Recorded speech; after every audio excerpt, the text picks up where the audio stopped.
Hello guys, welcome back. सरकारी परीक्षा, मेरा नाम छवि है और आप सभी को पता है कि हम यहाँ पे देखते हैं डेली सुबह करंट अफेयर, है ना। तो आप लोग सभी जल्दी जल्दी से लाइव आ जाएंगे और सेशन को लाइक एंड शेयर करते जाएंगे, है ना। सारे ग्रुप में शेयर कर दो, हर जगह, है ना। तो चलो गाइस, यहाँ पे हम पहले स्टार्ट करते हैं बहुत ही प्यारे से मोटिवेशनल थॉट के साथ क्लास को स्टार्ट करते हैं। देखते हैं गाइस, यहाँ पे कई जीत बाकी है, कई हार बाकी है, ठीक है। कई जीत बाकी है, कई हार बाकी है, अभी तो जिंदगी का सार बाकी है। कई जीत बाकी है, कई हार बाकी है, अभी तो जिंदगी का सार बाकी है। यहाँ से चले हैं नई मंजिल के लिए, यहाँ से चले हैं नई मंजिल के लिए। यह तो एक पन्ना था, अभी तो पूरी किताब बाकी है ना। तो भाई वही चीज़ है, यहाँ से तो हमने क्या है, सफ़र को शुरू किया है, अभी तो सफ़र का इरादा किया है ना। तो वही चीज़ है, यहाँ से चले हैं मंजिल को पाने के लिए, है ना। यहाँ से चले हैं तो अभी तो क्या है, हमें मंजिल पानी है, अब हमें अपना गोल अचीव करना है ना। तो ये चीज़ चले। तो गाइस, यहाँ पे हम देखते हैं डेली करंट अफेयर। आप सभी को पता है डेली मेरी क्लास होती है मॉर्निंग में 7 AM, है ना। डेली मेरी क्लास होती है 7 बजे, आप सभी को बहुत अच्छे से पता है, 7 AM, ठीक है। तो आप लोग जुड़ना ना भूलें। आज है माय डियर 6 मार्च, ठीक है। आज है 6 मार्च, तो आज है आपका 6 मार्च का करंट अफेयर। सभी को पता है कि हम डेली करंट अफेयर यहाँ पे देखते हैं। ओके, चलिए इसमें हम देखते हैं गाइस, लास्ट तक आप बने रहेंगे, बिल्कुल भी नहीं करेंगे कि मैम छुट्टी हो गई, है ना। लास्ट तक बने रहेंगे। स्टैटिक जीके का पोर्शन भी देखते हैं हम।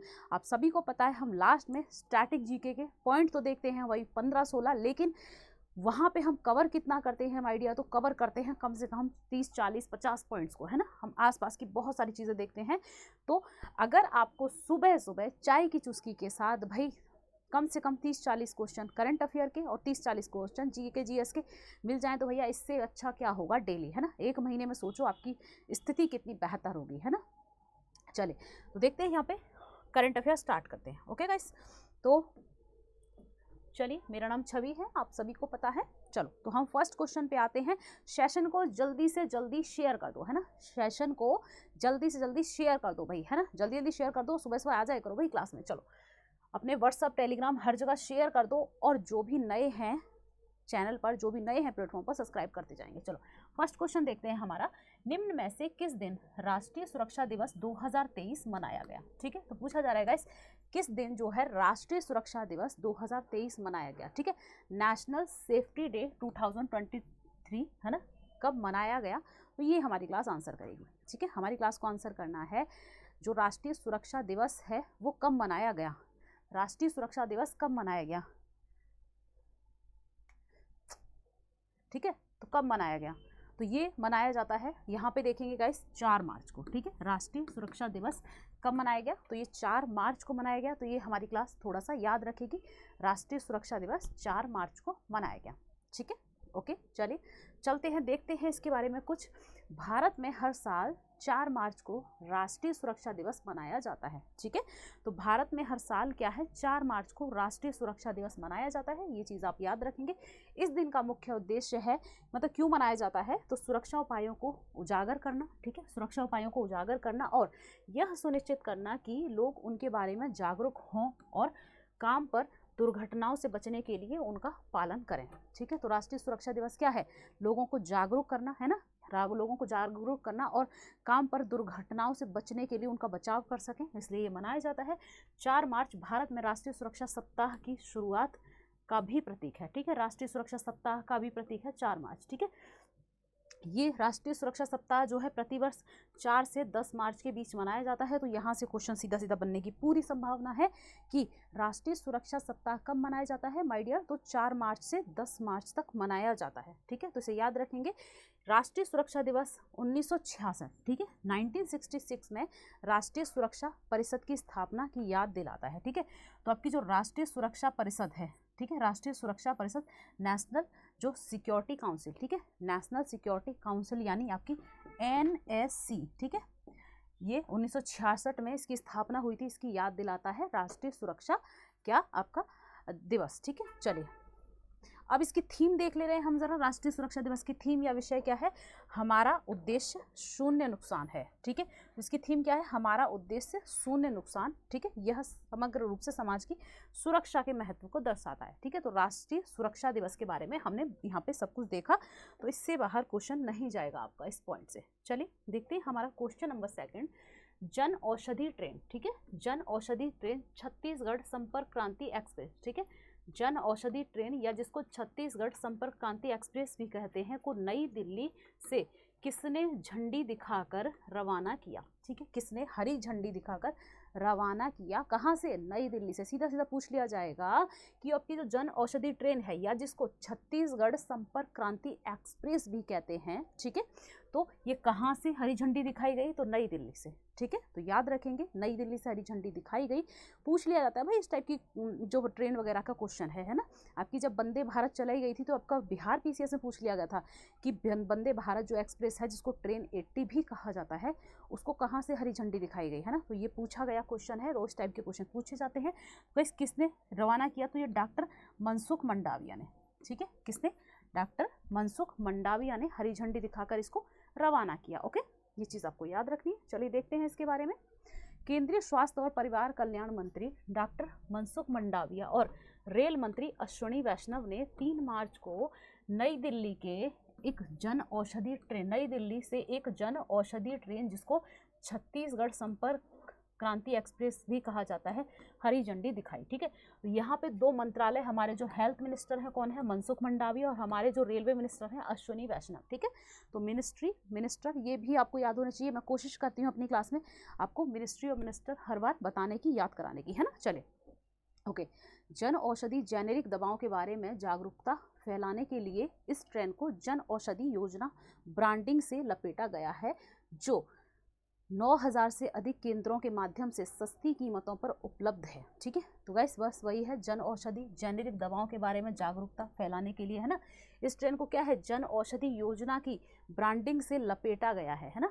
उसकी ब्रांडिंग से लपेटा गया है। जन औषधि जो योजना है, ठीक है, उसका यहाँ पे प्रचार करने के लिए उसकी ब्रांडिंग से क्या है, इस पर बहुत सारे बैनर टाइप के चिपका दिए गए हैं, है ना। चलिए, यह ट्रेन 2 महीने के लिए 4 से अधिक राज्यों की यात्रा करेगी। मतलब ये 2 महीने में 4 से अधिक राज्यों की क्या है? यात्रा करेगी। ठीक है, चलिए, सरकार ने इस साल के अंत तक प्रधानमंत्री भारतीय जन औषधि केंद्रों की संख्या बढ़ाकर कितनी? 10,000 करने के लक्ष्य रखा है। तो गाइस ये लाइन भी इंपॉर्टेंट है, पूछ लिया जाएगा कि भारत सरकार ने या हमारी सरकार ने इस जन औषधि जो केंद्र हैं इनकी स्थापना, मतलब इनकी जो मात्रा है कितनी बढ़ाकर करने की बात की है जन औषधि केंद्रों की। तो गाइस कितनी की है? जन औषधि केंद्रों की 10,000 तक बढ़ाया जाएगा। मतलब इनका जो है लक्ष्य रखा गया है कि इस साल के अंत तक जन औषधि केंद्र जो है 10,000 तक स्थापित किए जाएंगे, है ना। चलिए चलो, यहाँ पे जन औषधि केंद्रों में जो दवाएं होती हैं गाइस, उनकी कीमत ब्रांडेड दवाओं की कीमतों से कितनी? 50 से 90% कम होती है ना। वही जेनेरिक आपकी दवा है ना, तो ये बहुत सस्ती भी होती हैं। सरकार यहाँ पे बहुत अच्छा काम इस चीज़ में करती है कि इसे कोई भी व्यक्ति आराम से इजीली परचेस कर सके, खरीद सके, है ना। ये चीज़ याद रखनी। चलिए, हॉकी इंडिया द्वारा, अगला क्वेश्चन है हमारा 3rd, हॉकी इंडिया द्वारा भारतीय पुरुष हॉकी टीम के नए मुख्य कोच के रूप में किसे नियुक्त किया गया है? ठीक है, तो नए मुख्य कोच के रूप में किसने? भारतीय पुरुष की बात हो रही है, पुरुष हॉकी टीम। ठीक है, तो इस हॉकी इंडिया द्वारा भारतीय पुरुष हॉकी टीम के नए कोच किसे बनाया गया है? नए मुख्य कोच किसे बनाया गया है? तो ये हमारी क्लास आंसर करेगी। ठीक है, ये हमारी क्लास आंसर करेगी। चलिए कोशिश करेंगे आंसर करने की। भाई सुबह सुबह लाइव आ जाया करो, है ना, सुबह सुबह क्लास में आ जाया करो, है ना। तो ऐसे मत किया करो छुप जाते हो पता नहीं कहाँ। गाइस क्या? Craig Fulton. ठीक है, ऑप्शन बी होगा क्रेग फुलटन। क्रेग फुलटन को क्या है? नया मुख्य कोच बनाया गया है हॉकी इंडिया द्वारा हॉकी पुरुष टीम का। ठीक है, चले देखते हैं इनके बारे में कुछ। हॉकी इंडिया ने दक्षिण अफ्रीका के क्रेग फुलटन, ठीक है, तो ये कहाँ के हैं? ये साउथ अफ्रीका के हैं। क्रेग फुलटन कहाँ के हैं गाइस? साउथ अफ्रीका के हैं। भारतीय पुरुष हॉकी टीम का नया मुख्य कोच नियुक्त किया है। ठीक है, क्रेग फुलटन ग्राहम रीड की जगह लेंगे। तो अब ये भी पूछा जा सकता है कि ये किसकी जगह आ रहे हैं, या पहले कौन था मुख्य कोच? तो ग्राहम रीड थे। ठीक है, इन्हें याद रखेंगे, ग्राहम रीड। ठीक है, इनकी जगह लेंगे। विश्व कप में भारत के खराब प्रदर्शन के बाद जनवरी 2030 में इस्तीफा दे दिया है किसने? ग्राहम रीड ने। ठीक है, मतलब भारत ने खराब प्रदर्शन किया तो भाई यहाँ पे इन्होंने इस्तीफा दे दिया है। ठीक है, चलिए और इसमें ऐसा कुछ इंपॉर्टेंट है नहीं। ओके, आगे चलते हैं, हमारा नेक्स्ट क्वेश्चन देखते हैं माय डियर। नेक्स्ट, भोपाल में अंतर्राष्ट्रीय धर्म धम्म सम्मेलन का उद्घाटन किसने किया? ठीक है, तो गाइस पहली बात तो याद रखनी है, जो अंतर्राष्ट्रीय धर्म धम्म सम्मेलन, ठीक है, धर्म धम्म सम्मेलन कहाँ हुआ है? भोपाल। भोपाल कहाँ है? मध्य प्रदेश यानी एमपी। ठीक है, भोपाल कहाँ है? एमपी। ठीक है, एमपी की कैपिटल भोपाल। ठीक है, तो यहीं पे गाइस अंतर्राष्ट्रीय धर्म धम्म सम्मेलन का आयोजन किया गया है। ठीक है, तो यहाँ पे पूछा जा रहा है किसने किया। ठीक है, किसने किया, तो यहाँ पे 4 नाम है किसने किया। ओके, तो भाई किसने किया है जल्दी से बताएंगे, किसने किया है इसका आयोजन, है ना। वही सेशन को शेयर करते जाएंगे। ठीक है, सेशन को लाइक करेंगे और प्यारा सा अपने टेलीग्राम व्हाट्सअप हर जगह शेयर करते जाएंगे। ओके, ये 2 काम करते जाओ। तो किसने गाइस ये किया है? द्रौपदी मुर्मू। ठीक है, उद्घाटन किसने किया है? तो द्रौपदी मुर्मू ने किया है अंतर्राष्ट्रीय धर्म धम्म सम्मेलन का। ठीक है, अंतर्राष्ट्रीय धर्म धम्म सम्मेलन जो कहाँ हुआ है? भोपाल में। बहुत इंपॉर्टेंट है भाई, यहाँ से क्वेश्चन बनने की पूरी संभावना है। ठीक है, भोपाल में हुआ है। चलिए देखते हैं इसके बारे में। राष्ट्रपति द्रौपदी मुर्मू सभी को पता है हमारी राष्ट्रपति हैं। ठीक है, द्रौपदी मुर्मू हमारी प्रेजेंट में क्या है? राष्ट्रपति हैं। प्रेजेंट में ये क्या है? एक जनजातीय महिला है। क्वेश्चन पूछ लिया जाए कि भारत की, ये भारत की क्या है? भारत की पहली जनजातीय महिला राष्ट्रपति, है ना, द्रौपदी मुर्मू है। ये चीज याद रखेंगे, भारत की पहली जनजातीय महिला राष्ट्रपति द्रौपदी मुर्मू है। अब यहाँ पे आपका एक क्वेश्चन होता है, एक होमवर्क है, आप मेरी क्लास के नीचे कमेंट बॉक्स में बताएंगे कि ये किस जनजाति से या किस ट्राइब से संबंधित है। ठीक है, किस जनजाति से हैं द्रौपदी मुर्मू जी, ये आपको बताना है ना। और पहली महिला राष्ट्रपति कौन थी? पहली महिला राष्ट्रपति भारत की कौन है? तो कौन है? प्रतिभा देवी सिंह पाटिल, है ना। प्रतिभा देवी सिंह पाटिल क्या है? भारत की पहली जो है राष्ट्रपति हैं, इनको भी याद रखेंगे। चलिए, ओके, द्रौपदी मुर्मू ने मध्य प्रदेश के भोपाल में 7वें, ठीक है, तो यह क्रम भी याद रखना, पूछ लिया जाएगा कि कौन से नंबर का जो है अंतर्राष्ट्रीय धर्म धम्म सम्मेलन का आयोजन किया गया है। तो गाइस ये 7वें नंबर का 7वां संस्करण है। ठीक है, संस्करण से क्वेश्चन पूछे जाते हैं। ठीक है, उद्घाटन किया है। 3 दिवसीय इस धर्म सम्मेलन का समापन 5 मार्च को होगा। ठीक है, चलिए, इसका आयोजन होगा क्या, मतलब 5 मार्च को हो गया है, आज 6 तारीख है, क्योंकि सिंपल सी बात है, एक दिन करंट अफेयर हमारा कल का ही तो हम पढ़ा रहे हैं ना यहाँ पे, है ना। चलिए, हो गया है। इसका आयोजन इंडिया फाउंडेशन द्वारा Sanchi university of Buddhist industry के सहयोग से किया जा रहा है। तो भाई सांची आपने सुना होगा ना, सांची का स्तूप कहाँ है? ये भी एमपी में है, सांची स्तूप भी एमपी में है, इसे याद रखेंगे। चलिए, सम्मेलन का विषय क्या है, इसका विषय थीम देख ले रहे हैं, नए युग के लिए पूर्वी मानवतावाद। ठीक है, नए युग के लिए पूर्वी मानवतावाद इस सम्मेलन का विषय है। इसका उद्देश्य क्या है? धर्म परंपराओं के धार्मिक, राजनीतिक और विचारशील नेताओं को एक साथ, ठीक है, एक साथ लाना है, ताकि उभरती हुई नई विश्व व्यवस्था के लिए एक दार्शनिक रूपरेखा तैयार की जा सके। ठीक है, मतलब उभरती हुई अर्थव्यवस्थाओं के लिए एक क्या है? रूपरेखा तैयार की जा सके, दार्शनिक रूपरेखा, है ना, क्योंकि धर्म से संबंधित है।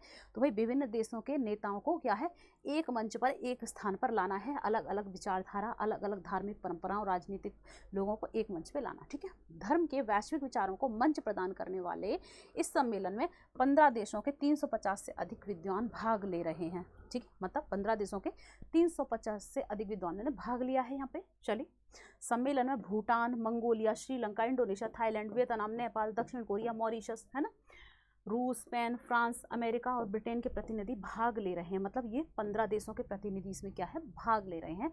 धर्म धम्म सम्मेलन अंतर्राष्ट्रीय, ठीक है, कहाँ हुआ है? भोपाल में हुआ है। सीधा सीधा आंकड़ा पूछ लिया जाएगा, कितने देशों ने इसमें हाल ही में हाजिरी लगाई या भाग लिया? तो 15 देशों ने। ठीक है, तो देशों के नाम कभी नहीं पूछे जाएंगे, बस ये पूछा जाएगा कितने देश। ठीक है, कहाँ पे हुआ है? एमपी के भोपाल में हुआ है। किसने उद्घाटन किया है? द्रौपदी मुर्मू जी ने किया है।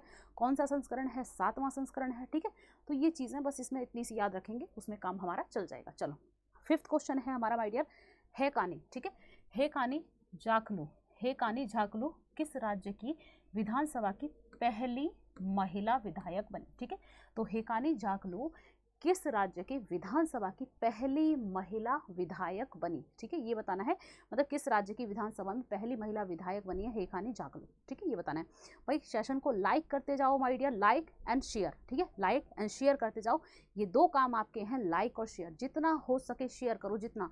देखो, लाइक होता है वो आप लोग का फीडबैक होता है ना, और जो शेयर होता है माय डियर, शेयर करने से क्या है, अब हम सुबह सुबह 7 बजे उठ के आपके लिए मेहनत कर रही हूँ, तो आपका एक कर्तव्य बनता है कि आप शेयर करते जाए, है ना। और सभी को गुड मॉर्निंग है भाई, गुड मॉर्निंग, सभी को गुड मॉर्निंग है। चलिए तो देखते हैं माय डियर यहाँ पर नागालैंड, है ना। आंसर क्या होगा, किसकी बनी है, ये नागालैंड की बनी है, पहली महिला विधायक, ठीक है, नागालैंड की बनी है। नागालैंड हमारा नॉर्थ ईस्ट का, ये चारों ही हमारे राज्य क्या है, नॉर्थ ईस्ट के हैं, 7 सिस्टर्स में आते हैं, ये चीज़ हम पढ़ते हैं, 7 सिस्टर्स के राज्य हैं, है ना। चले देखते हैं, नागालैंड में हिल है, नागालैंड हिल, है ना। नागालैंड में गाइस हिल कौन सी है, नागा हिल, नागा हिल्स है नागालैंड में, ये पता ही है सभी को, है ना। हम बात करें अरुणाचल प्रदेश में, तो गाइस अरुणाचल प्रदेश में हिल हैं चार मुख्य रूप से है यहाँ पे, DMAM, ठीक है, DMAM। अब देखो ये ट्रिक बड़ी ही प्यारी है, आप कहोगे कि मैडम मज़ा आ गया, मैडम मज़ा आ गया, DMAM कौन सी ट्रिक है, तो हम 4 पहाड़ियाँ हैं भाई DMAM के नाम से, देखते हैं। यहाँ पे है D से है डफला, D से क्या है डफला, ठीक है, M से है मिरी, डफला मिरी, डफला मिरी, A से है अबोर, अबोर, डफला मिरी, अबोर, और यहाँ पे M से फिर से क्या है गाइस, मिश्मी, क्या है मिश्मी, ठीक है। तो यहाँ पे 4 पहाड़ियाँ हैं, DMAM इनकी शॉर्ट ट्रिक है, डफला मिरी अबोर मिश्मी, ठीक है, डफला मिरी अबोर मिश्मी, 4 पहाड़ियाँ कहाँ पर हैं, ये अरुणाचल प्रदेश में है, इसे याद रखेंगे। मिजोरम का तो आप लोगों को पता ही होगा, मिजोरम, त्रिपुरा, मिजोरम, मिजोरम आपका क्या कर्क रेखा पर स्थित राज्य है ना, मिजोरम में नॉर्थ ईस्ट का, त्रिपुरा और मिजोरम, ये दो, त्रिपुरा और मिजोरम 2 राज्य जो हैं कर्क रेखा पर हैं, ये सभी को पता है, ठीक है। असम, असम में मैं कई बार क्लास में चर्चा कर चुकी हूँ, असम में क्या है, एक नदी है बहुत ही फेमस, मानस, है ना, मानस नदी है, एक उद्यान है काजीरंगा, काजीरंगा, काजीरंगा राष्ट्रीय उद्यान, है ना, तो इसे याद रखेंगे। यहीं पर क्या है, 1 हॉर्न राइनो, यानी एक सींग वाला गैंडा पाया जाता है,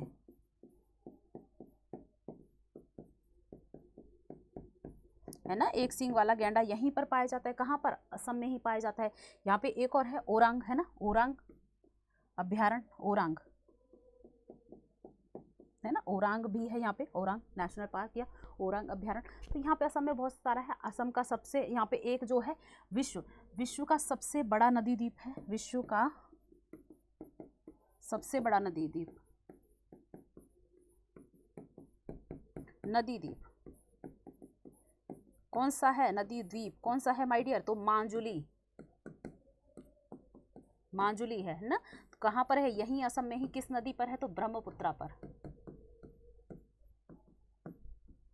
है ना, ब्रह्मपुत्रा नदी पर है, तो ये चीज़ ध्यान रखेंगे, ठीक है। तो ये चीज़ें हम यहाँ पे देखेंगे, ठीक है। मिजोरम में भी गाइस हिल्स हैं, मिजो हिल्स के नाम से ही फेमस है, जैसे नागा हिल्स हैं, ऐसे मिजोरम में मिजो हिल्स हैं। चलो ओके, तो यहाँ पे कुछ नहीं है, ये नागालैंड की बनी है, तो नागालैंड की हाल ही में कौन बनी है, हकानी जाखलू, नागालैंड की विधानसभा के लिए चुनी जाने वाली क्या है, पहली महिला, ठीक है। तो इसे बस याद रखिए, और यहाँ पे कुछ भी ऐसा हमें देखने की ज़रूरत नहीं है ना। चलो यहाँ पे बस ये ध्यान रखना है, देखो 1 दिसंबर 1963 को नागालैंड को औपचारिक रूप से अलग राज्य के रूप में मान्यता दी गई, ठीक है। तो नागालैंड को कब मान्यता दी गई, अलग राज्य के रूप में, स्वतंत्र राज्य के रूप में 1 दिसंबर 1963 को दी गई, और कोहिमा को इसकी कैपिटल घोषित कर दिया गया। तो नागालैंड की कैपिटल क्या है गाइस, कोहिमा है, ठीक है। नागालैंड की कैपिटल क्या है, कोहिमा है, तो इसे आप याद रखेंगे। चलो अगला क्वेश्चन देखते हैं, हमारा नेक्स्ट क्वेश्चन है, नेक्स्ट क्वेश्चन पे आते हैं guys. 6th question, Jeswin Aldrin, ठीक है, जेसविन एल्ड्रिन ने इंडिया ओपन जंप प्रतियोगिता 2023 में पुरुषों की लंबी कूद, ठीक है, पुरुषों की लंबी कूद स्पर्धा में कितने मीटर की छलांग लगाकर नया राष्ट्रीय रिकॉर्ड बनाया, ठीक है। तो किसने, पहली बार किसकी बात हो रही है, थोड़ा सा पोस्टमार्टम करते हैं क्वेश्चन का। जेसविन, ठीक है, Jeswin Aldrin, okay, Jeswin Aldrin ने इंडियन ओपन जंप प्रतियोगिता, जंप वही कूद वाली, ठीक है, तो जंप प्रतियोगिता में पुरुषों की कितनी लंबी कूद, है ना, वही लंबी कूद स्पर्धा में कितने मीटर की, पुरुषों की लंबी कूद स्पर्धा में कितने मीटर की जंप लगाकर या छलांग लगाकर नया राष्ट्रीय रिकॉर्ड बनाया है, किसने, जेसविन एल्ड्रिन ने, ठीक है। तो यहाँ पे हमारी क्लास आंसर करेगी, 4 ऑप्शन है, जल्दी से आंसर करो। तो कितने मीटर की गाइस, तो 8.42 मीटर, ठीक है, 8.42 मीटर की जो है लंबी कूद लगाई है, किसने, जेसविन एल्ड्रिन ने, ठीक है, तो इसे याद रखेंगे। चले देखते हैं हम आगे। जैस्मिन एल्डरन ने कर्नाटक के बेलारी में आयोजित, ठीक है, तो यहाँ पे पूछ लिया जाएगा गाइस इंडियन ओपन जंप प्रतियोगिता 2023 कहाँ हुई, तो ये कहाँ हुई है माय डियर, कर्नाटक के बेलारी में, ठीक है। पुरुषों की लंबी कूद स्पर्धा में स्वर्ण पदक जीता है, ठीक है, तो ये क्या गोल्ड लेकर आए हैं, कौन, जैस्मिन एल्डरन। तो गोल्ड है तो भैया अपने आप ही इंपॉर्टेंट हो जाता है, गोल्ड है तो खुद में ही ये क्वेश्चन इंपॉर्टेंट हो जाता है, एक नया राष्ट्रीय रिकॉर्ड उन्होंने बना दिया, ठीक है, तो इसे याद रखेंगे। चले, इनकी जो कूद थी क्या थी, 8.42 मीटर की छलांग थी, तो वही पूछा जाता है कितने मीटर की छलांग, ठीक है, तो छलांग भी याद रखनी है आपको। ओके, चले, नया रिकॉर्ड बनाया है।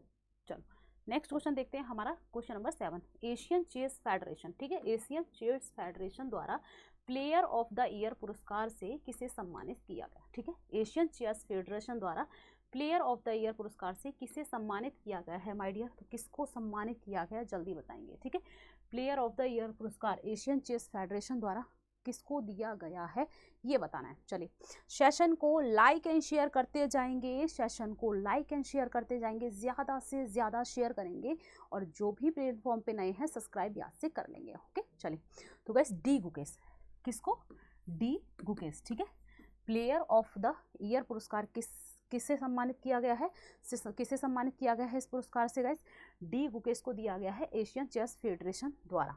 चलिए देखते हैं, भारतीय ग्रैंड मास्टर डी गुकेश, ठीक है, तो ये क्या है गाइस, ग्रैंड मास्टर है, ग्रैंड मास्टर वही चेस यानी शतरंज, शतरंज के खिलाड़ी है ना, शतरंज के खिलाड़ी है डी गुकेश।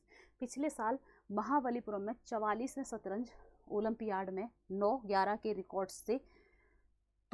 रिकॉर्ड को तोड़कर स्वर्ण पदक जीतने के लिए एशियाई शतरंज महासंघ द्वारा प्लेयर ऑफ द ईयर पुरस्कार से सम्मानित किए गए हैं, ठीक है, तो एशियाई शतरंज महासंघ द्वारा इन्हें ये क्या है गोल्ड लेकर आए थे 44वें शतरंज ओलंपियाड में, ठीक है, तो बस इनके डी गुकेश नाम है, इनका डी गुकेश लेकर आए थे, ठीक है, तो इनका नाम याद रखना है आपको। चलिए, क्योंकि गाइस गोल्ड लेकर आए हैं तो गोल्ड इंपॉर्टेंट हो जाता है, ठीक है।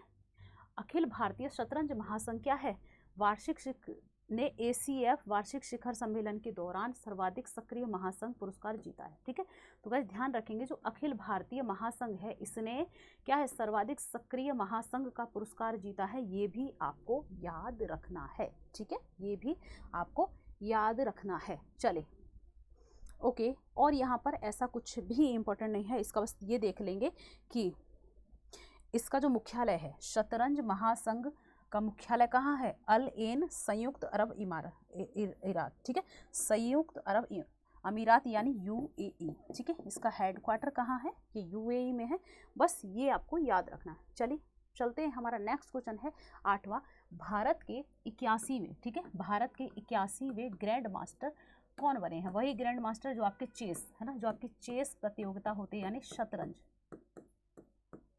शतरंज के खिलाड़ी, शतरंज के खिलाड़ी गाइस किसकी कृति है, किसकी रचना है, शतरंज के खिलाड़ी किसकी रचना है, बड़े ही फेमस राइटर हैं, किसकी रचना है शतरंज के खिलाड़ी, कमेंट बॉक्स में आंसर ज़रूर होना चाहिए, ठीक है, होमवर्क है ये आपका। चलो पूछा जाता है एग्जाम में, तो 81वें ग्रैंड मास्टर कौन बने हैं गाइस, ये बने हैं सायंतन दास, ठीक है, कौन बने हैं, सायंतन दास बने हैं 81वें ग्रैंड मास्टर। ओके, तो आंसर करने की आप लोग कोशिश करेंगे, कौन, सायंतन दास। चलिए, कांस फ्रांस में अंतर्राष्ट्रीय महोत्सव डेस ज्यूकस में विपक्ष को हराकर सायंतन दास भारत के, ठीक है, सायंतन दास भारत के 81वें ग्रैंड मास्टर बन गए, ठीक है, कांस फ्रांस में अंतर्राष्ट्रीय महोत्सव डेस ज्यूकस में, ठीक है, तो वैसे फ्रांस में हुई थी अभी शतरंज प्रतियोगिता है ना, इसमें क्या है, डेस ज्यूकस में विपक्ष को हराकर, ठीक है, कौन बन गए हैं, सायंतन दास 81 में भारत के जो हैं व्यक्ति हैं, ये क्या बन गए हैं गाइस, 81वें ग्रैंड मास्टर, ठीक है। चलिए ओके, तो इन्होंने पराजित किसको किया है गाइस, तो ये रूस के ग्रैंड मास्टर हैं, कौन, अलेक्जेंडर मोत्यलेव, ठीक है, अलेक्जेंडर मोत्यलेव को इन्होंने क्या है गाइस पराजित किया है, इन्हें हराकर, ठीक है, और इसमें कुछ ऐसा इम्पोर्टेंट नहीं है। चलिए, फ्रांस में हुआ है, बस ये याद रखेंगे, जो शतरंज प्रतियोगिता है अभी सबसे लेटेस्ट कहाँ, फ्रांस में आयोजित हुई है। चलो हम देखते हैं, हमारा 9वां क्वेश्चन है, 4 मार्च को इस रूप में मनाया गया है, ठीक है, तो वैसे यहाँ कहा जा रहा है कि 4 मार्च को किस रूप में मनाया गया है ये आपको बताना है, ठीक है, 4 मार्च किस रूप में मनाया जाता है, मतलब किस डे के रूप में मनाया जाता है। 4 ऑप्शन है यहाँ पे, आपको बताना है। चलिए तो देखते हैं यहाँ पे 4 मार्च को किस रूप में मनाया जाता है गाइस, विश्व मोटापा दिवस, ठीक है, विश्व मोटापा दिवस, ठीक है। तो 4 मार्च को जो है वर्ल्ड ओबेसिटी डे, ठीक है, वर्ल्ड ओबेसिटी डे के रूप में मनाया जाता है, तो आप याद रखेंगे 4 मार्च को। चलिए देखते हैं इसके बारे में आगे। विश्व मोटापा दिवस हर साल 4 मार्च को व्यावहारिक समाधान को बढ़ावा देने और लोगों में उचित उपचार करते हुए स्वास्थ्य वजन हासिल करने और बनाए रखने में मदद करने के लिए मनाया जाता है। सिंपल सी बात है, विश्व मोटापा दिवस है तो 4 मार्च को क्यों मनाया जाता है, ठीक है। चलिए इस दिन की थीम है बदलते नज़रिए, ठीक है। तो थीम क्या है इस 4 मार्च की, बदलते नज़रिए, आइए मोटापे के बारे में बात करें, है ना। थीम है बदलते नज़रिए, आइए मोटापे के बारे में बात करें। चलिए ओके, तो गाइस पूरे विश्व में लगभग 800 मिलियन लोग, सोचो, इस मोटापे की बीमारी से जूझ रहे हैं। सोचो मोटापा है ना, कहते हैं ना बहुत हानिकारक है, लाखों लोगों को प्रभावित होने का खतरा है इस मोटापे से, है ना। वैश्विक समस्या है ये एक तरीके की, तो भाई मोटापा खतरनाक है। चलिए ओके चलते हैं आगे। नेक्स्ट क्वेश्चन हमारा देखते हैं क्या है, 10th क्वेश्चन, स्वच्छ सुजल शक्ति सम्मान, ठीक है, स्वच्छ सुजल शक्ति सम्मान 2023 किसने प्रस्तुत किया, ठीक है। 10वां क्वेश्चन है, यहाँ पे कह रहा है कि स्वच्छ सुजल शक्ति सम्मान 2023 किसने प्रस्तुत किया, ठीक है। जल्दी से बताएंगे वैस, ये थोड़ा सा जो है इंपॉर्टेंट क्वेश्चन है, इसे ध्यान रखेंगे। स्वच्छ सुजल शक्ति सम्मान किसने प्रस्तुत किया, ठीक है, ये आपको बताना है। तो 4 ऑप्शन है यहाँ पे, गजेंद्र सिंह शेखावत, अरविंद केजरीवाल, श्रीमती द्रौपदी मुर्मू और नरेंद्र सिंह तोमर, ठीक है। यहाँ पे 4 ऑप्शन है, तो किसने गाइस, जो हमारी राष्ट्रपति हैं द्रौपदी मुर्मू, ठीक है, हमारी राष्ट्रपति द्रौपदी मुर्मू ने क्या है इसको शुरू किया, प्रस्तुत किया, ठीक है, पुरस्कार को प्रस्तुत किया। चलिए द्रौपदी मुर्मू 4 मार्च 2023 को नई दिल्ली में स्वच्छ भारत मिशन की विभिन्न श्रेणियों, ग्रामीण जल जीवन मिशन और राष्ट्रीय जल मिशन के तहत स्वच्छ सुजल शक्ति सम्मान प्रदान किया, ठीक है। तो ध्यान रखेंगे ओके, कहाँ पर, नई दिल्ली में प्रदान किए गए हैं ये पुरस्कार, तो इन्हें याद रखेंगे। चलिए उन्होंने जल शक्ति से नारी शक्ति, ठीक है, जल शक्ति से नारी शक्ति पर एक वीडियो और एक स्मारक डाक टिकट भी जारी किया, ठीक है। जल शक्ति से नारी शक्ति पर इन्होंने क्या है, एक वीडियो और एक स्मारक डाक टिकट भी जारी किया द्रौपदी मुर्मू जी ने, है ना। तो ये चीज़ आपको याद रखनी। चले ओके, स्वच्छ सुजल शक्ति सम्मान 2023 का उद्देश्य उपलब्धि हासिल करने वाली महिलाओं को जमीनी स्तर से आगे लाना और उन्हें राष्ट्रीय नेतृत्व से जोड़ना, उनकी यात्रा को साझा कर सकें और इस तरह दूसरों को प्रेरित कर सकें, है ना। तो इसे याद रखेंगे गाइस, स्वच्छ सुजल शक्ति सम्मान क्या है, महिलाओं, जो महिलाएं हैं ना, अगर वो कुछ वर्क कर रही हैं तो वो सबके सामने उसको ला सकें, है ना, क्या है, आगे आके, है ना, सबके सामने एक मिसाल बन सकें, तो महिलाओं को सपोर्ट करने के लिए है ये, है ना, और उन्होंने जो स्वच्छता में कार्य किए हैं। चलिए जल्द से समझिए। चलो नेक्स्ट क्वेश्चन हमारा 11, नोबेल शांति पुरस्कार विजेता एलिस बालियात्स्की, ठीक है, एलिस बालियात्स्की क्या है, नोबेल का शांति पुरस्कार भी मिला है ना को, बेलारूस में कितने साल की जेल की सज़ा सुनाई गई, है ना। भाई देखो, कभी तो कहते हैं ना, कभी तो कर दिया सम्मानित, है ना, कभी कर दिया अपमानित, कभी चढ़ा लिया सर पर और कभी दे जूते जूते बजा दिए। तो वही वाला काम हो रहा है यहाँ पे कि भैया एक बार तो इनको दिया नोबेल पुरस्कार, अब इन्होंने ऐसा कौन सा क्राइम कर दिया जो इनको क्या है, एकदम कहते हैं ना, राजा से रंक बना दिया, है ना। पहले बिठाया था इनको घोड़े पे, अब बिठा दिया इनको गधे पे, है ना। तो वही वाली चीज़ है, जेल पहुंचा दिया है। तो जेल की सज़ा सुनाई गई, कितने साल की यहाँ पे पूछा जा रहा है गाइस, तो 10 साल की, है ना, थोड़ी बहुत भी नहीं, 2-4 महीने, 6 महीने, साल, 2 साल, 6 साल की भी नहीं, 10 साल की सज़ा सुनाई गई है एलिस बालियात्स्की को। क्योंकि ये नोबेल पुरस्कार विजेता हैं तो इनका नाम पूछा जा सकता है। कहाँ के हैं, बेलारूस के शीर्ष मानवाधिकार अधिवक्ता और 2022 के नोबेल शांति पुरस्कार विजेता। तो देखो इनको अभी लेटेस्ट, बिल्कुल लेटेस्ट ही ये पुरस्कार मिला है भाई, इसी साल का 2022 का, है ना, 23 की तो अभी आई नहीं है, 2022 का एकदम लेटेस्ट मिला है। चलो विजेता में से एक एलिस बालियात्स्की को मिन्स्क में 10 साल की जेल की सज़ा सुनाई गई, ठीक है, बेलारूस के हैं ये। चलो इन्हें यह सज़ा लोक व्यवस्था बिगाड़ने वाली गतिविधियां करने, वित्त पोषण करने और तस्करी के मामले में, देखो तस्करी, है ना, तस्करी के मामले में, और जो है लोक व्यवस्था मतलब समाज में क्या है, मतलब अलग से, मतलब अच्छा प्रभाव नहीं कुप्रभाव फैलाने में, है ना, इसलिए ना सुनाई गई। चलिए और ये क्या है, 60 वर्षीय विलियांस्की पर $65,000 का जुर्माना भी लगाया गया। ठीक है, तो भैया इनको ये सज़ा सुनाई गई है, इसे आप याद रखेंगे। ठीक है, चलिए देखते हैं। ओके, नेक्स्ट क्वेश्चन देखते हैं, इसमें और इससे आगे कुछ नहीं है। 12वां क्वेश्चन हमारा, संयुक्त राज्य अमेरिका, ठीक है, संयुक्त राज्य अमेरिका ने यूक्रेन की मदद के लिए किस देश में युद्ध योजना अभ्यास की मेजबानी की। ठीक है, तो गाइस यहाँ पूछा जा रहा है कि जो संयुक्त राज्य अमेरिका है यानी यूएसए ने यूक्रेन की मदद के लिए, ठीक है, यूक्रेन की मदद के लिए किस देश में युद्ध योजना अभ्यास की मेजबानी की। ठीक है, तो युद्ध योजना अभ्यास किस देश में मेजबानी की, यूएसए ने। ठीक है, किसकी मदद के लिए, यूक्रेन की मदद के लिए। 4 ऑप्शन है, यूक्रेन, रसिया, जर्मनी, भारत। तो यहाँ पे एक ऑप्शन तो वैसे ही किल हो जाता है, क्यों, क्योंकि भाई युद्ध तो यूक्रेन और रसिया में ही चल रहा था ना, तो रसिया में तो सिंपल सी बात है, यूक्रेन की मदद के लिए कोई अभ्यास रसिया में तो नहीं कर पाएगा यूएसए, है ना, क्योंकि रसिया ये नहीं कहेगा भाई हमसे ही, हमारा ही वो दुश्मन है और तुम उसी के प्रति क्या है, भला करना चाह रहे हो, तो रसिया तो होगा नहीं। और हमारे भारत में ऐसा कुछ हुआ नहीं है। ठीक है, यूक्रेन की मदद के लिए किया है ये काम, तो वही कहाँ पर किया जाएगा, जर्मनी में। ठीक है, यूक्रेन की मदद के लिए किया जा रहा है, क्योंकि यूक्रेन में इस समय युद्ध की स्थिति बहुत गंभीर तरीके से है ना, युद्ध मतलब समाप्त हो गया है, लेकिन छुटपुट कहीं ना कहीं युद्ध की स्थिति बनी हुई है, शीत युद्ध टाइप से, है ना, तो वहाँ नहीं कर सकता, तो कहाँ बचा, जर्मनी में। तो इस तरीके से ना आप क्वेश्चन को ना किल करने की कोशिश करेंगे, है ना, क्वेश्चन में आप क्या है ना, ऑप्शंस को किल किया करो, एलिमिनेट किया करो, है ना, तो आंसर अपने आप निकल आता है। चलिए, अमेरिका यूक्रेन के सैन्य अधिकारियों के लिए जर्मनी में युद्ध योजना अभ्यास की मेजबानी कर रहा है, ताकि उन्हें रूस के साथ वर्षों पुराने संघर्ष के अगले चरण से पहले आगामी युद्ध क्षेत्र निर्णयों के बारे में सोचने में मदद मिल सके।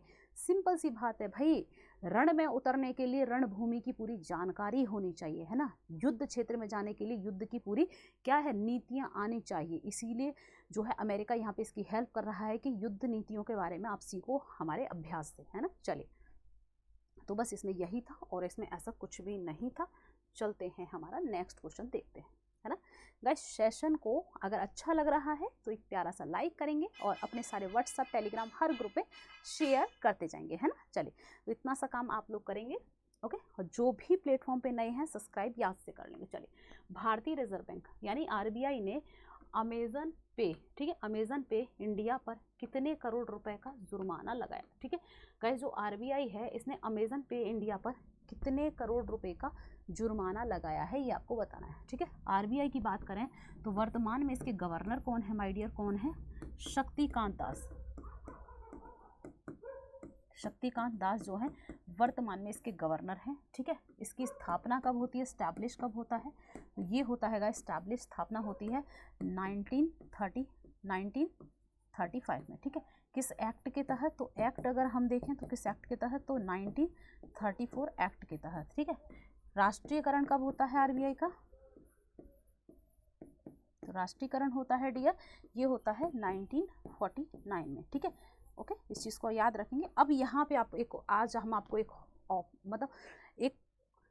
होमवर्क क्वेश्चन देते हैं कि आप हमारी क्लास के नीचे कमेंट बॉक्स में ये बताएंगे कि आरबीआई की जो स्थापना होती है किस समिति की सिफारिश पर होती है। ठीक है, किस समिति की, बहुत इंपॉर्टेंट समिति है, बहुत इंपॉर्टेंट कमेटी है। ठीक है, बहुत इंपॉर्टेंट। ठीक है, तो किस आयोग या समिति की सिफारिश पर आरबीआई की स्थापना होती है, आरबीआई स्टैब्लिश होता है, ये आपको बताना है। चलिए, तो गाइस यहाँ पे देखते हैं जुर्माना कितना लगाया गया अमेजन पे इंडिया पर।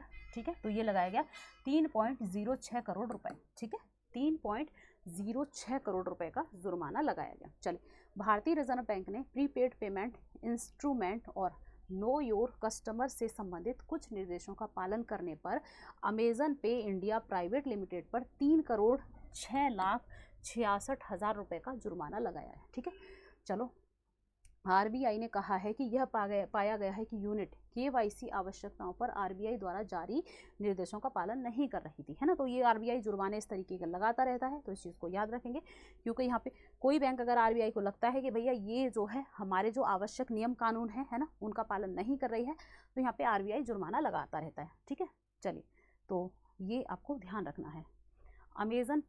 अमेजन पे जो है गाइस, ये ई कॉमर्स दिग्गज अमेजन की डिजिटल भुगतान शाखा है। ठीक है, तो ये क्या है, आपकी अमेजन की ही एक ब्रांच है, इसे याद रखेंगे। चलिए, नाम से ही पता है। चलो, हम देखते हैं, हमारा आता है क्वेश्चन नंबर 14। क्वेश्चन नंबर 14, ठीक है, 14 क्वेश्चन नंबर के बारे में हम देखते हैं। ओके, एक सेकेंड, ये तो भैया हमारा क्वेश्चन ही मर्ज हो गया है ना। चलो 1 मिनट,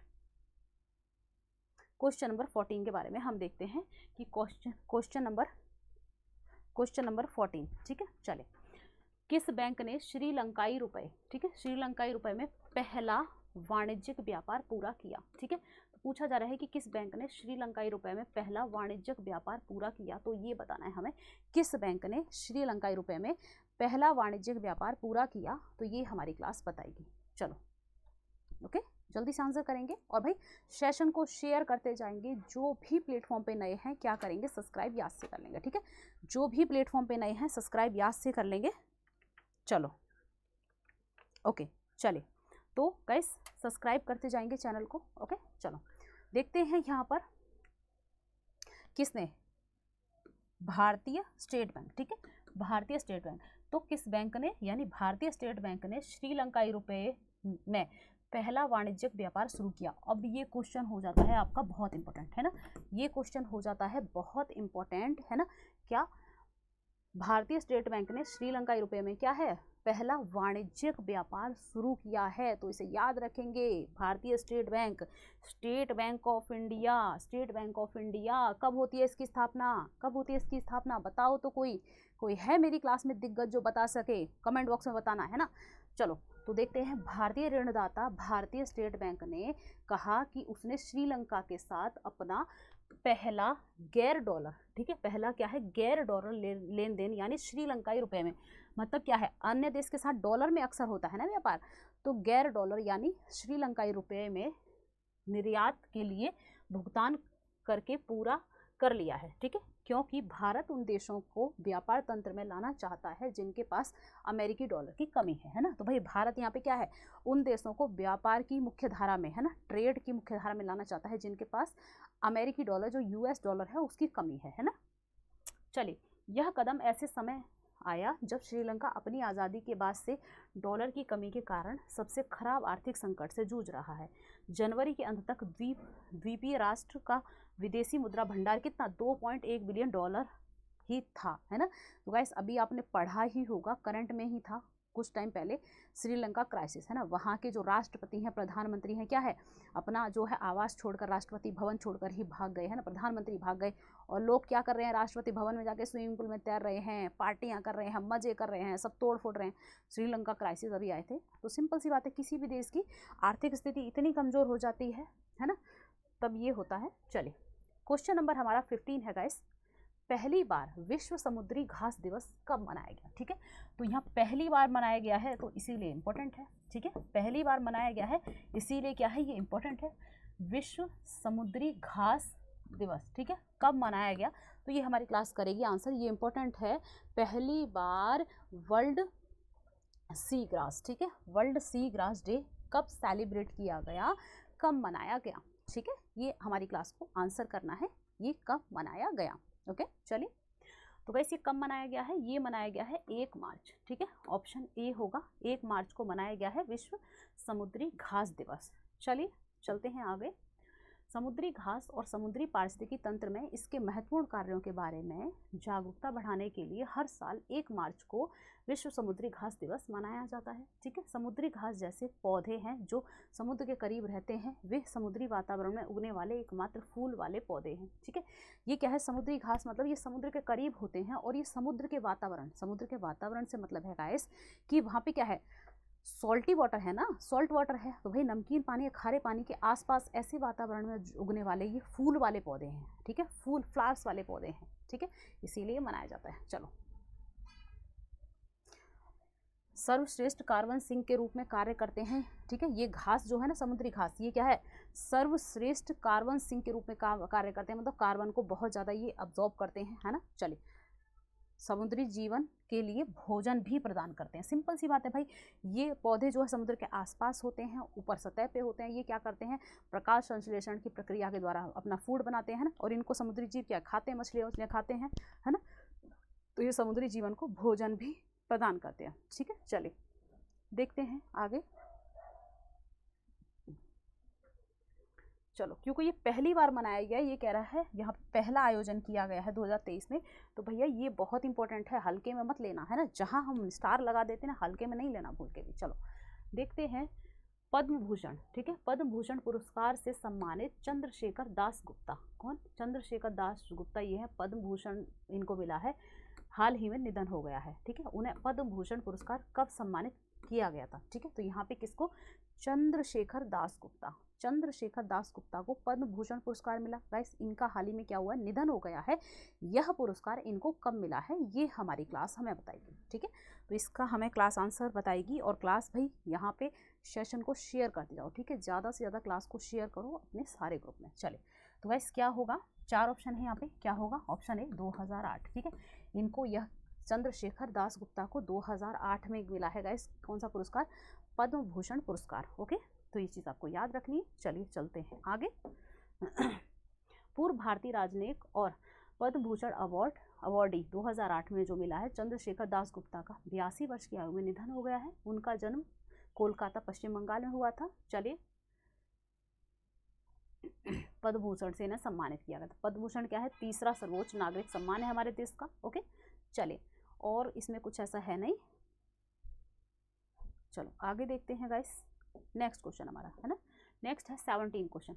कर्नाटक बैंक के मुख्य वित्तीय अधिकारी यानी CFO के रूप में किसे नियुक्त किया गया? ठीक है, कर्नाटक बैंक के मुख्य वित्तीय अधिकारी यानी CFO के रूप में हाल ही में किसको नियुक्त किया गया है? ये हमारी क्लास आंसर कर दे, है ना।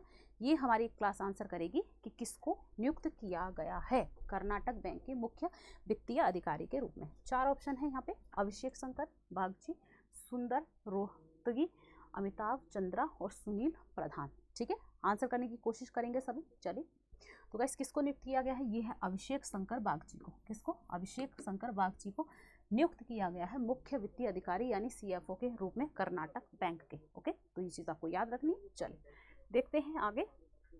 चलो, इसके बारे में हम देख ही चुके हैं कि इनका हाल ही में क्या हुआ है गाइस, इनकी नियुक्ति हुई है मुख्य वित्तीय अधिकारी के रूप में कर्नाटक बैंक में। चलिए चलो, तो यहाँ पे देखते हैं गाइस आगे नेक्स्ट क्वेश्चन। और इसमें ऐसा कुछ भी इंपॉर्टेंट नहीं था। अच्छा, अब आता है आपका फेवरेट और प्यारा प्यारा टॉपिक स्टैटिक जीके, है ना। अब आता है आपका फेवरेट और प्यारा प्यारा टॉपिक स्टैटिक जीके का। तो अब हम देखेंगे इसके बारे में। चलो तो देखते हैं। यहाँ पे आज लग रहा है थोड़ा छोटा छोटा लिखा है गाइस, तो थोड़ा सा मैनेज करेंगे, है ना।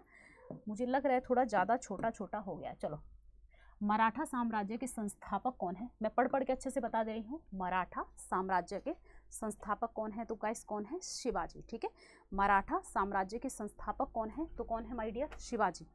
मराठा साम्राज्य के संस्थापक कौन है? तो शिवाजी हैं।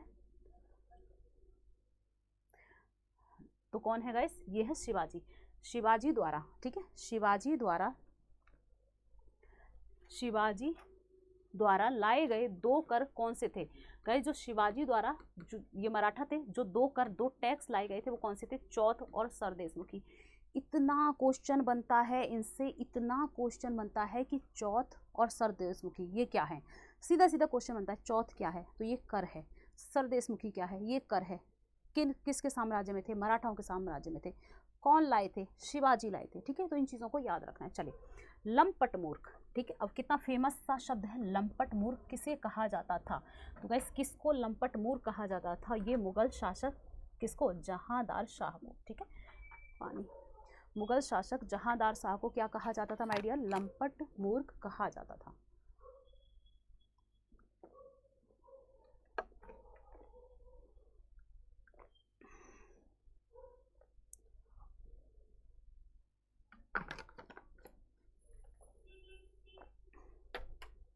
ठीक है, चले चलते हैं आगे।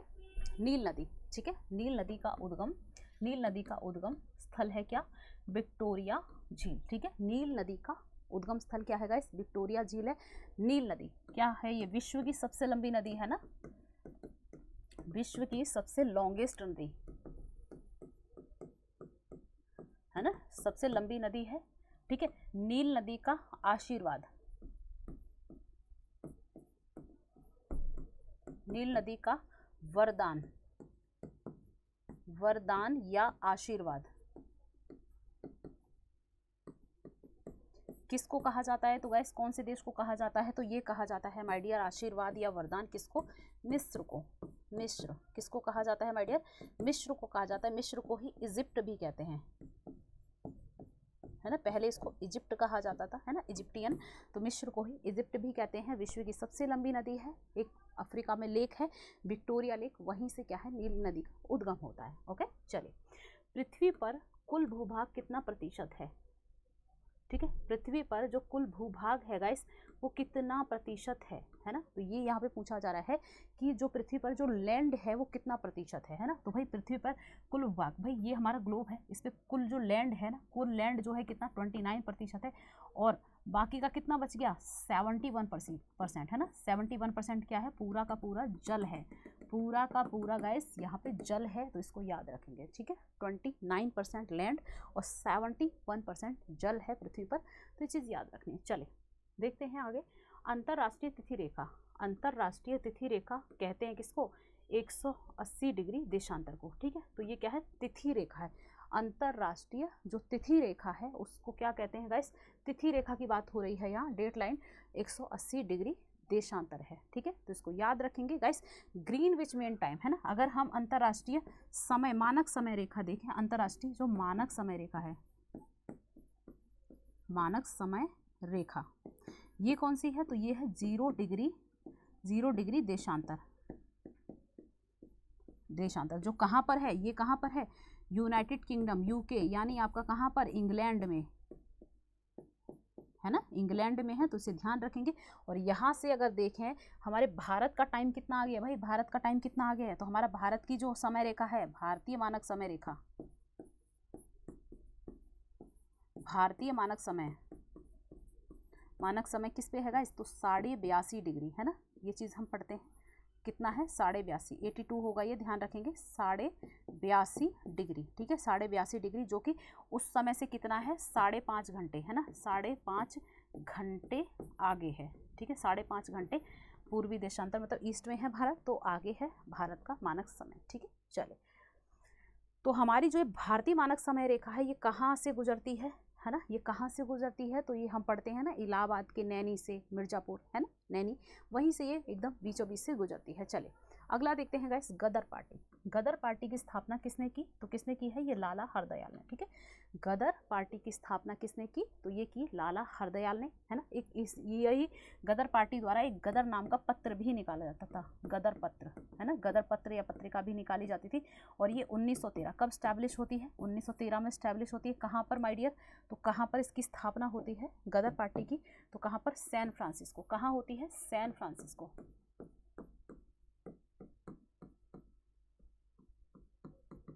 सैन फ्रांसिस्को यूएसए है ना, यूएसए।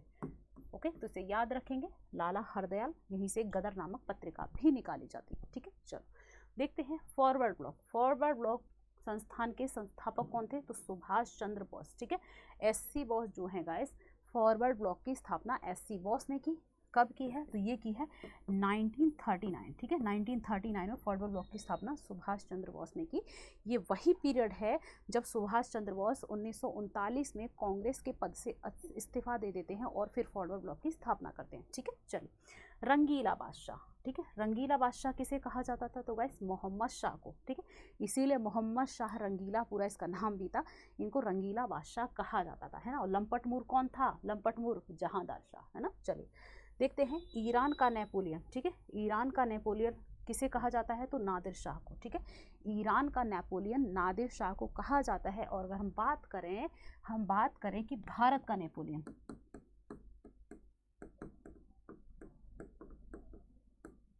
भारत का नेपोलियन, तो ये किसको कहा जाता है, समुद्रगुप्त।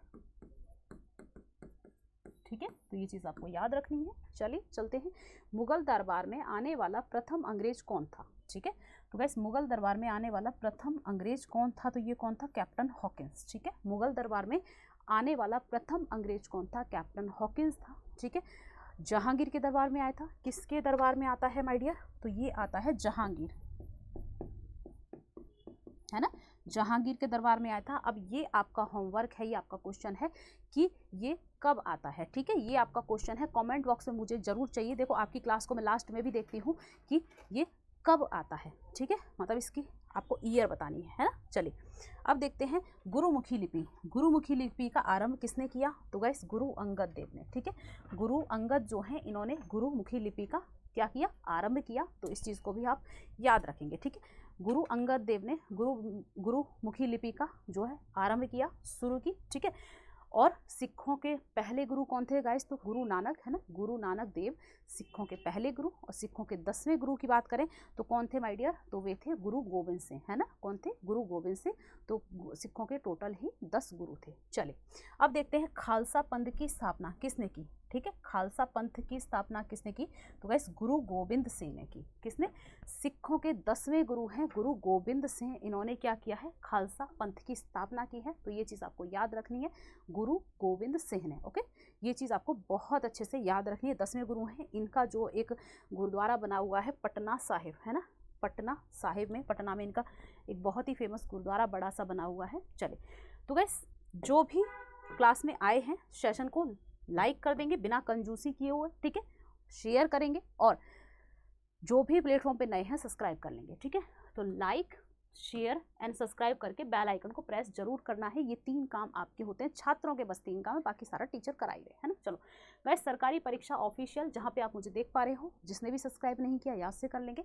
सरकारी परीक्षा डिफेंस, ठीक है, जो भी डिफेंस की तैयारी कर रहे हैं माय डियर, इस चैनल को सब्सक्राइब कर लेंगे, ठीक है। सरकारी परीक्षा स्टेट एग्जाम, जो भी स्टूडेंट यहाँ पे स्टेट एग्जाम दे रहे हैं याद से इसको सब्सक्राइब कर लेंगे, ठीक है। मेरी क्लास का PDF आपको टेलीग्राम पर मिल जाएगा, टेलीग्राम का लिंक आपको डिस्क्रिप्शन में नीचे मिल जाएगा, ठीक है। तो गाइस मिलते हैं कल 7 मार्च का करंट अफेयर लेके, ऐसा ही प्यारा प्यारा सा।